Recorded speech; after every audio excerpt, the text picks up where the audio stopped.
오늘도 귀한 말씀의 나눔의 자리에 오신 성도님들을 예수님 이름으로 축복합니다. 오늘도 계속해서 히브리서 말씀을 나누고자 합니다. 히브리서 1장과 2장을 보시면 천사보다 뛰어나신 하나님, 천사보다 뛰어나신 예수님, 그리고 예수님이 지금 우리에게 어떠한 위치에 계시는가, 또 하나님 우편에서 어떠한 역할을 하셨는지에 대해서 1장과 2장에서는 나누었습니다. 그리고 오늘 보실 3장에서는 그 예수님이 유대인들이 잘 알고 있는 모세보다도 뛰어나신 분임을 다시금 말씀하는 본문이 바로 오늘 히브리서 3장의 말씀입니다. 오늘 3장 나누실 때 오늘 강의안을 보시면 서론에 대한 내용이 있습니다. 서론을 조금 참조하시면서 또 말씀 함께 나누면 좋을 것 같습니다. 서론을 보시면 히브리서 1장과 2장에서 이제 예수님께서 천사보다 뛰어나셨다라는 말씀을 하고 있습니다. 이를 통해서 이제 유대 교인들이 가지고 있던 생각들, 천사나 모세에 대한 그러한 그들의 신학적인 관념이 분명히 있었습니다.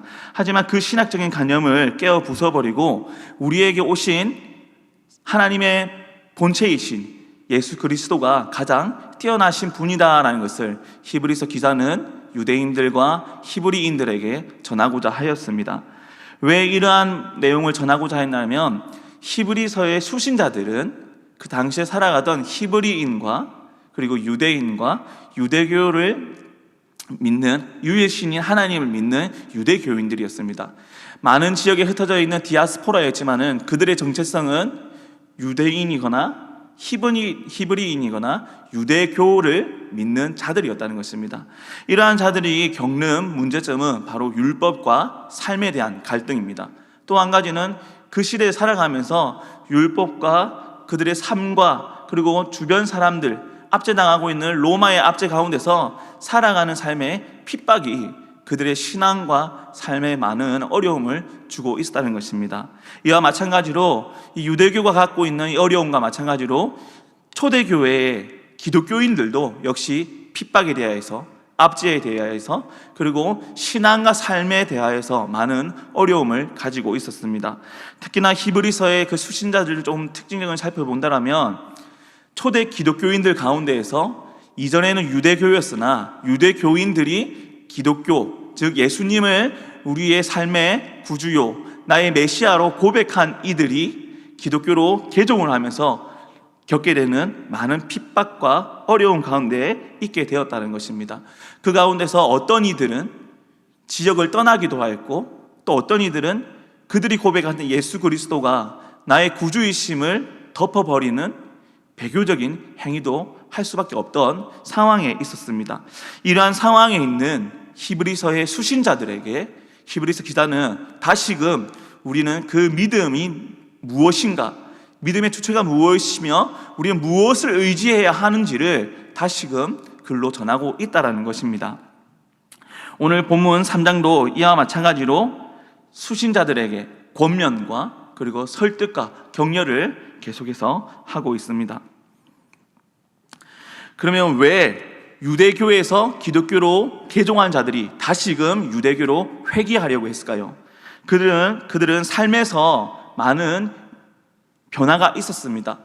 유대교인으로서 살아갈 때에는 유대교인 열심히 있는 열심 공동체에서는 율법을 지키는 것이 그들의 삶의 목표가 될 것이고, 또 율법을 지켜야만이 하나님 앞에서 의로운 자로서 거룩한 자로서 살 수 있었다는 것입니다. 그러한 정교성과 그리고 삶의 방향성과 모든 것이 뗄래야 뗄 수 없는 종교가 바로 유대인의 삶이었기 때문에 율법과 그들의 삶과 그리고 죄인으로서 살아갈 때에 그들이 회개할 수 있는 방법, 의로워질 수 있는 방법, 제사가 항상 따라와야만 하나님 앞에 나아갈 수 있다라는 신념이 있었다는 것입니다. 그런데 기독교인으로 살아가는 자들을 보니 그들의 삶에서는 율법에 대한 무거움보다는 예수 그리스도를 믿는 믿음으로 말미암아 거룩해질 수 있다라는 굉장한 교리가 있었다는 것입니다. 그러한 믿음 가지고 우리는 하나님의 은혜를 입어서 예수 그리스도의 구속과 그 속죄함과 그리고 부활의 산 소망을 품을 수 있는 큰 은혜를 입게 되는 것을 보고 예수 그리스도를 믿고 구주로 고백하게 되었다는 것입니다. 그리하여서 이 거룩함이 무엇인가, 기독교인들이 말하는 거룩함과 그리고 유대교인들이 말하는 거룩함은 큰 차이를 나타낼 수밖에 없었습니다. 강해안을 보시면 이제 수신자들이 유대교에서 기독교로 개종한 유대 기독교인들과 히브리 사람이라는 것을 조금 생각해 볼 수 있습니다. 또 그리고 그들이 가지고 있던 거룩함과 기독교에서 예수 그리스도께서 우리에게 주신 그 거룩함, 의롭게 됨이 무엇인지를 그들은 고민하게 되었죠. 오늘 보시면 이 사실을 유대교에서 개종한 사람들은 누구보다도 더 잘 알고 있었습니다. 왜냐하면 그들은 어릴 때부터 하나님의 말씀을, 모세오경을 외우고 들으라 이스라엘이여 새말을 외우고 듣고 머리에 띠를 두르면서 절기를 지키고 그들의 삶에서 율법을 열심을 다해서 지키기를 노력하였습니다. 그리고 성인이 되어서도 역시나 그러한 삶을 살았고, 그리고 나만 그러한 삶을 사는 것이 아니라 열심히 있는 유대교 공동체는 모든 가정에서 모든 이들이 그러한 삶을 살고 있었다는 것이죠. 그런데 이 상황 가운데서 내가 예수 그리스도가 이 땅에 오신 구약의 주인공이신 언약의 성취자이신 구세주입니다 라는 것을 고백하였을 때에 그 고백한 자는 그 공동체에서 어떠한 위치를 갖게 되는가? 바로 추방과 같은 삶을 살게 됩니다. 당신은 우리 공동체와 함께 할 수 없습니다. 당신은 죽었습니다라는 의미로서 가족들이 함께 장례되는 무덤에도 묻힐 수 없고 장례에도 함께 참여할 수 없고, 그리고 삶의 터전들이 더 이상은 우리 공동체가 아닌 이방인의 삶을 살아야 되는 배타적인 상황에 처해지게 된다는 것이죠. 결국 유대교인이 기독교인이 된다는 것은 나의 삶에 강제적인 변화가 일어나게 된다는 것입니다. 이러한 삶을 선택하는 자들, 그리고 이런 삶에서 견디는 자들 얼마만큼 있을까요? 오늘날 우리가 지금 현 시대 가운데서 종교를 바꾼다는 삶을 선택할 때 우리 삶이 얼마만큼 달라질까요? 내가 종사하는 업종이 달라질까요? 아니면 내가 생활하는 생활의 패턴들이 바뀔까요? 물론 소소하게 바뀔 수는 있습니다. 그러나 나의 삶의 전체적인 부분이 단순간에 바뀐다라고 생각할 수는 없을 것입니다. 하지만 초대교회에 있던 유대교인으로서 살아가던 자가 기독교인으로서 개종할 경우에는 이러한 일들이 일어나고 있었다는 것이죠. 그러면 이러한 핍박과 압제와 어려움 가운데서 어떠한 모습을 보일 수 있을까요? 당연히 연약함이 드러날 수밖에 없습니다. 믿음이 흔들릴 수밖에 없다는 것이죠. 그러면 다시 내가 편안하고 내가 우리 가족과 우리 공동체와 함께 살아갈 수 있는 과거의 삶을 찾기 위해서는 유대교인으로서 돌아가야 된다는 것입니다. 이러한 상황에 있던 유대 기독교인들은 믿음이 흔들리고 다시 과거로 회귀하고자 하는 모습도 보이기도 했다는 것이죠. 이러한 상황에서 당신들이 알고 있는 그 거룩함에 대해서 히브리 기자는 다시금 말하고, 또 그 거룩함이 어떻게 얻을 수 있는가, 우리 하나님 앞에 어떻게 나갈 수 있는가, 율법과 행위가 아니라 오직 그리스도의 은혜라는 것을 신약의 많은 사도들이 전하였고, 그리고 그 전한 것을 다시금 인용을 하면서 권면을 하고 있다는 것이죠. 제가 말씀 구절을 조금 참조 구절을 넣어놨습니다. 요한복음 1장 17절을 보시면 사도 요한이 율법과 은혜에 대해서 간략하게 증언하고 있습니다. 한번 강의안을 보시고 함께 읽어보겠습니다. 시작. 율법은 모세로 말미암아 주신 것이요 은혜와 진리는 예수 그리스도로 말미암아 온 것이라. 아멘. 유대교인들이 그렇게 사랑하고 존경하는 인물이 있습니다. 누굴까요? 모세입니다. 모세는 특별한 사람이었습니다. 유대교인들이 바라볼 때에 하나님과 가까운 사람이었으며 하나님께 특별한 은혜를 입어서 이스라엘 백성들을 애굽에서 건져내고 하나님의 기적과 능력을 나타낸 선지자였습니다. 그리고 제사장의 역할도까지 한 굉장한 인물이었습니다. 그렇기 때문에 유대교인들은 모세를 사랑하고 존경했다는 것이죠.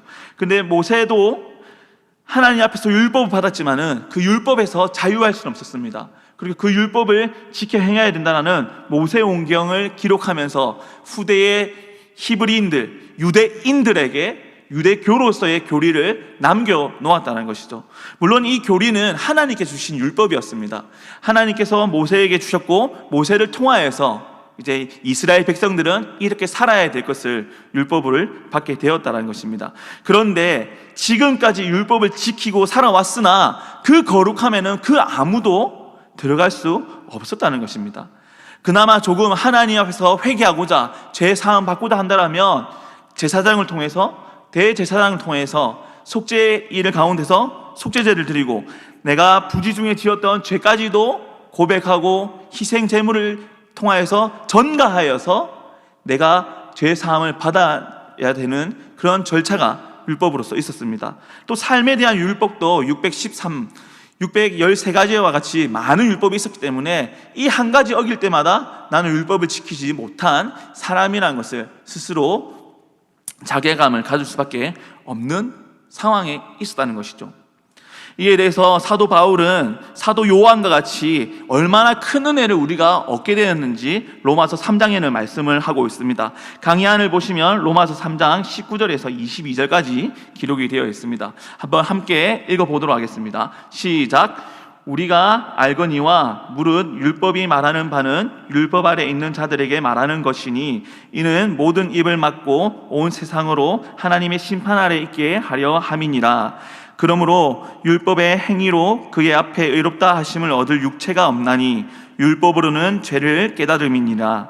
이제는 율법 외에 하나님의 한 의가 나타났으니 율법과 선지자들에게 증거를 받은 것이라. 곧 예수 그리스도를 믿음으로 말미암아 모든 믿는 자에게 미치는 하나님의 의니 차별이 없느니라.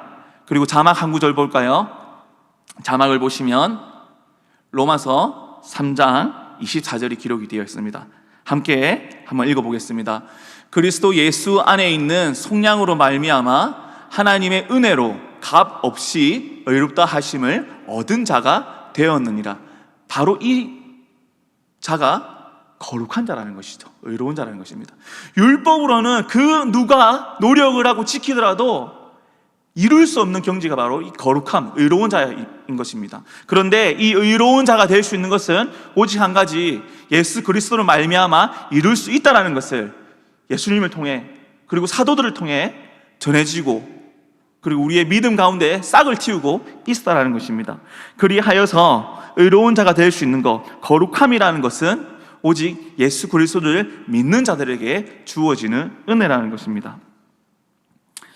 율법은 행위를 강조를 하고 있고 또 그 행위 가운데서 우리의 도덕성과 죄를 미워하는 생활을 가르쳐 주기도 합니다. 하지만 반면 우리가 이 율법을 지킬 수 없는 죄인이라는 것도 나타내고 있다는 것이죠. 한편으로 기독교에서는 예수 그리스도를 통하여서 얻게 되는 그 복음, 기쁜 소식은 바로 우리가 믿음만으로써 의로움을 받을 수 있다는 것을 가르쳐주고 있다는 것입니다. 이를 통하여서 히브리서를 받는 자들에게 흔들리는 믿음이 있겠지만은 당신들이 하나님 앞에 붙들리려면 율법으로서 의로운 행위가 있어야 되는 것이 아니라 오직 한 가지, 예수 그리스도가 누구인가, 우리의 구주이시며 메시아이시라는 것을 인정하고 그 믿는 믿음을 갖고 살 것을 권면하고 있다는 것입니다. 강의안을 보시면 이제 본론을 조금 살펴보고자 합니다. 본론을 보시면 모세와 예수님의 직무에 대한 이해를 조금 살펴보고자 합니다. 히브리서 1장과 2장에서는 천사와 예수님에 대해서 비교를 하였습니다. 그리고 오늘 보시는 3장에서는 이제는 누구와 비교하냐면 모세와 예수님을 비교하고 있습니다. 1절을 보시면 거룩한 형제들아, 이 거룩함은 누구를 통해서 얻을 수 있죠? 오직 예수 그리스도를 믿는 믿음으로 말미암아 얻게 되는 거룩함이죠. 그러면 이 거룩한 형제들아라고 칭하는 것은 누구입니까? 예수 그리스도를 우리의 구주로 고백한 믿음의 형제 자매들에게 말하고 권면하고 있다는 것입니다. 즉 수신자들은 이미 예수 그리스도가 누구인지를 깨닫고 고백한 성도라는 것이죠. 그리고 그 도리에, 우리 믿음에 믿는 도리의 사도이시며 대제사장이신 예수 그리스도를 항상 깊게 생각하라는 것입니다. 그리고 2절에 저가 자기를 세우신 이에게 충성하시기를 모세가 하나님의 온 집에서 한 것 같이 충성하셨다라고 2절은 말씀을 하고 있죠. 대제사장의 직무는 1장과 2장에서도 말하고 그리고 4장과 5장에서도 계속해서 히브리 기자는 말씀하고 있습니다.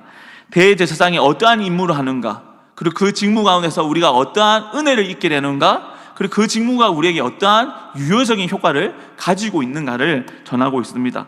하지만 예수 그리스도께서 이 구약의 대제사장의 역할을 이미 완벽하게 다시금 반복할 필요가 없이 나타내시고 이루셨다는 것을 신약 성경은 우리에게 말씀하고 있고, 이러한 믿음과 교리 가운데서 히브리 기자는 권면을 하고 있습니다. 그러면 사도에 대해서 조금 살펴보면, 사도는 무슨 뜻을 가진 단어일까요? 사도는 보냄을 받은 자라는 뜻을 가진 단어입니다. 이 보냄을 받은 자, 즉 특별한 목적을 가지고 이 전달하고자 하는 주체자가 대신 대리자를 보내는 것을 사도라고 말할 수 있습니다.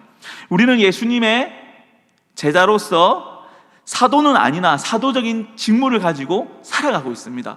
예수님께서 우리에게 땅끝까지 복음을 전하라고 말씀하셨죠. 증인의 삶을 살라라고 말씀하셨습니다. 그러한 사도적인 직무를 우리는 기억하면서 지금도 삶을 살아가고 있다는 것입니다. 사도는 나의 뜻을 더하거나 나의 방법을 추구하는 것이 아니라 전해준 그것을 온전히 갖고 전달하는 임무를 가지고 있다는 것입니다. 하지만 대제사장은 그러한 사도적인 부분 외에 특별한 부분이 있습니다. 하나님과 하나님 백성을 관계를 회복시켜주는 일을 하는 자가 제사장입니다. 그 가운데서도 예수님께서는 대제사장의 직무를 행하셨다라고 히브리서 기자는 말씀을 하고 있습니다. 대제사장의 직무는 바로 하나님 앞에 하나님의 백성들이 죄 가운데 묶여 있으나 그 죄를 사하여서 하나님과 관계를 회복시켜주는 역할을 한다라고 구약 성경은 분명히 말씀을 하고 있습니다. 그러나 인간적인 부분이 있기 때문에 완벽할 수는 없고, 또 연약하기 때문에 그러한 제사나 율법이나 그러한 방법을 반복적으로 지켜야 된다는 것이죠. 하지만 예수 그리스도께서는 단번에 완벽한 대제사장이시요 완벽한 제사를 통해서 우리가 거룩함을 취하게 되었다라는 것입니다. 그래서 예수님과 모세의 직무에 대해서 비슷한 부분이 있으나 다르다는 것을, 또 그 다른 부분이 예수님이 우월하다, 뛰어나시다라는 부분을 히브리서 3장에서는 말씀을 하고 있다는 것입니다. 히브리서에서는 좀 독특하게 예수님을 사도라고 말씀을 하고 있습니다. 다른 어느 성경에도 예수님을 사도라고 표현하지 않는데 히브리서는 좀 특별하게 예수님을 사도라고 말씀을 하고 있습니다. 그 이유는 예수님께서 이 땅에 하나님의 목적을 가지고 보내심을 받은 자였기 때문에 히브리서 기자는 사도로서 명령하고 있다는 것이죠. 본론 두 번째 내용을 보시면 집과 지은이에 대해서 살펴보기 전에 제가 한 가지 사진을 준비했습니다. 사진 한번 부탁드리도록 하겠습니다. 다 아시다시피 이쪽 그림은 무슨 그림입니까? 프랑스 파리에 있는 에펠탑입니다. 그리고 다른 한쪽의 그림은 어떤 그림입니까?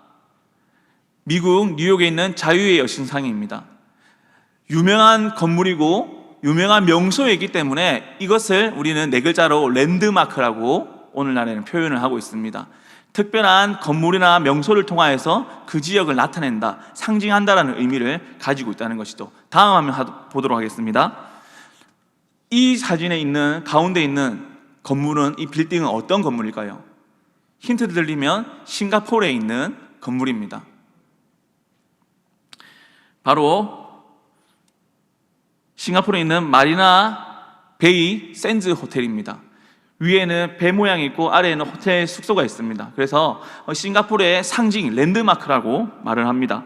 그런데 이 건물을 누가 지었을까요? 어느 나라에서 지었을까요?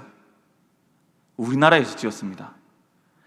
싱가포르의 가장 유명한 건물을 우리나라에서 지었다는 것이죠. 근데 우리는 이것을 얼마만큼 알고 있습니까? 아냐 모르냐는 상관없습니다. 이 건물을 통하여서 우리나라가 큰 효과를 보게 되었습니다. 바로 페트로나스 효과라는 것인데, 페트로나스가 무엇인지 다음 사진을 보면서 한번 살펴보도록 하겠습니다. 다음 사진입니다. 이것은 말레이시아에 있는 유명한 빌딩입니다. 쌍둥이 빌딩으로 표현하고 있는데 페트로나스 트윈 타워라는 것입니다. 말레이시아 수도 쿠알라룸푸르에 있는 건물인데 역시나 호텔로서 명소로 많은 인기를 갖고 있습니다. 이 건물도 역시 이 말레이시아 쿠알라룸푸르를 유명하게 만드는 랜드마크였습니다. 그런데 이 건물도 역시 누가 만들었을까요? 역시라는 표현대로 저희 나라가 만들었습니다. 세계의 많은 명소들을, 많은 건물들을 우리나라가 만들었다는 것이죠. 그러면 이 건물을 바라볼 때 말레이시아에 저렇게 아름답고 높은 건물이 있구나, 싱가포르에 저렇게 멋진 호텔이 있구나 라는 생각만 가는 것이 아니라 누가 저 건물을 만들었지라는 생각까지 갖게 한다는 것이죠. 이러한 것을 통하여서 쌍용건설과 삼성물산은 큰 명성을 얻게 되었습니다. 그래서 이 건물을 통하여서 이 건설회사가 얻게 되는 큰 이익, 명예를 페트로나스 효과라고 말하고 있습니다. 사회과학적으로는 상관관계라고 말합니다. 인과관계는 아니지만은 서로가 영향을 주어서 큰 결과물이, 다른 결과물이 나타나게 되는 현상을 상관관계라고 말을 하고 있다는 것입니다. 왜 제가 이 건물을 보여주고 건물을 지은 이가 누구냐, 그 지은이 때문에 큰 효과를 보게 되었다라고 하냐면 바로 오늘 본문에서 집과 지은이가 나타나기 때문입니다. 오늘 본문을 보시면 집과 지은이는 3장 2절에서 4절까지 기록이 되어 있는데요, 제가 본문을 좀 보면서 말씀 나누겠습니다. 3장 2절에 저가 자기를 세우신 이에게 충성하시기를 모세가 하나님의 온 집에서 한 것과 같이 하셨으니 3절에 저는 모세보다 더욱 영광을 받을 만한 것이 마치 집 지은 자가 그 집보다 더욱 존귀함 같으니라. 집마다 지은이가 있으니 만물을 지으신 이는 하나님이시니라. 모세는 하나님의 집에서 어떠한 일을 하였습니까? 이스라엘 백성들을 하나님의 백성으로 출애굽시키는 큰 일을 하였습니다. 그래서 출애굽을 생각하면 모세를 생각할 수밖에 없다는 것이죠. 그렇기에 유대교인들은 모세를 더욱더 추앙했다는 것입니다. 어떻게 이런 일을 했을까? 그런데 이 모세를 계획하신 이는 누굴까요? 하나님이십니다. 창세기 15장에 아브라함과 약속을 하실 때에 아브라함에게 이방인들을 400년간 섬기고 400년 후에 이방인들에게서 나오게 할 것이다 라고 하나님이 아브라함에게 약속을 하셨습니다. 그 나오게 한 사역을 누가 하였습니까? 모세가 했다는 것이죠. 그렇기 때문에 이 모세가 한 업적을 생각할 때 모세는 대단한 사람이지만은 그 모세를 지으신 이가 누군가? 바로 하나님이시라는 것입니다. 이와 마찬가지로 이 모세가 속해져 있는 하나님의 집에 대한 열심을 다해서 충성을 한 사람이라고 말하고 있지만은 이 사람보다 더 뛰어난 충성을 한 자가 있는데 바로 이 집을 지은 이가 바로 그 일을 하신 분이다라는 것을 말하고 있습니다. 유대교인들아, 당신들이 믿고 추앙하고 있는 이 모세는 굉장한 사람이라는 것은 맞다. 하지만 이 모세를 창조하시고 계획하시고 인도하신 분이 누구냐? 바로 하나님의 집의 주인이신 하나님이시다라는 것을 히브리서 3장에서는 말씀을 하고 있다라는 것입니다. 3절을 보시면 마치 집 지은 자가 그 집보다 더욱 존귀한 같으니, 자, 이제 여기서 집 지은 자가 누구인지 조금 유비를 사용하고 있습니다. 집마다 지은 이가 있으니 만물을 지으신 이는 하나님이시니라. 모든 집마다 만든 자가 있는데 결국 이 모든 만물을 지으신 이는 누구냐? 모세를 지으신 이도 누구냐? 하나님이시다. 근데 요한복음 1장을 보시면 이 하나님과 같이 창조 사역을 하신 분이 누구냐고 기록되어 있습니까? 바로 예수 그리스도께서 성령님과 함께 하나님과 창조 사역을 하셨다라고 신구약에서는 분명히 말씀을 하고 있습니다. 그렇다면 집지은이시는 바로 예수 그리스도를 나타내고 있다는 것이죠. 모세가 뛰어나나 이 모세를 만드신 이도 하나님이시고 이 하나님 창조주는 누구냐? 예수 그리스도가 그 창조주이시다라는 것을 히브리서 기자는 말씀을 하고 있다라는 것입니다. 계속해서 다음 본문을 보시면 이제 본문의 세 번째 내용, 종과 아들입니다. 종과 아들을 보시면 5절과 6절 말씀을 보도록 하겠습니다. 또한 모세는 장래에 말할 것을 증거하기 위하여 하나님의 온 집에서 사환으로 충성하였고 그리스도는 그의 집 맡은 아들로 충성하였으니 우리가 소망의 담대함과 자랑을 끝까지 견고히 잡으면 그의 집이라. 아멘. 유대교인들은 모세에 관하여서 특별히 생각하였습니다. 평범한 사람이 아니라 하나님과 가까운 사람이었고 하나님 특별히 사용한 사람이다라고 생각하고 믿고 추앙하였습니다. 하지만 히브리서 기자는 그 모세보다 더 뛰어난 자가 있으니 바로 예수 그리스도라는 것을 계속해서 나타내고 있다는 것이죠. 그 5절과 6절에서 보실 단어를 보시면 종이라는 단어가 등장하고 있습니다. 과거 성경에는 이제 사환으로 표현을 하고 있는데요. 이 종과 사환, 종은 무슨 일을 하는 자입니까? 주인에 속하여서 주인의 명령에 순종하여 일을 하는 자입니다. 사환도 종과 같은 동의어로서 주인에게 속하여서 주인의 명령에 충성하여 일을 하는 자가 사환입니다. 모세는 하나님의 집에 충성하는 자 사환이었습니다. 하나님 명령에 충성하여서 일을 하는 자였다는 것이죠. 예수님은 이 모세와 같이 충성을 하였으나 이 모세보다 뛰어난 위치에 있다는 것을 어떻게 알 수 있냐면 6절 말씀에 그리스도는 하나님의 집을 맡은 아들이다라고 말씀을 하고 있다는 것이죠.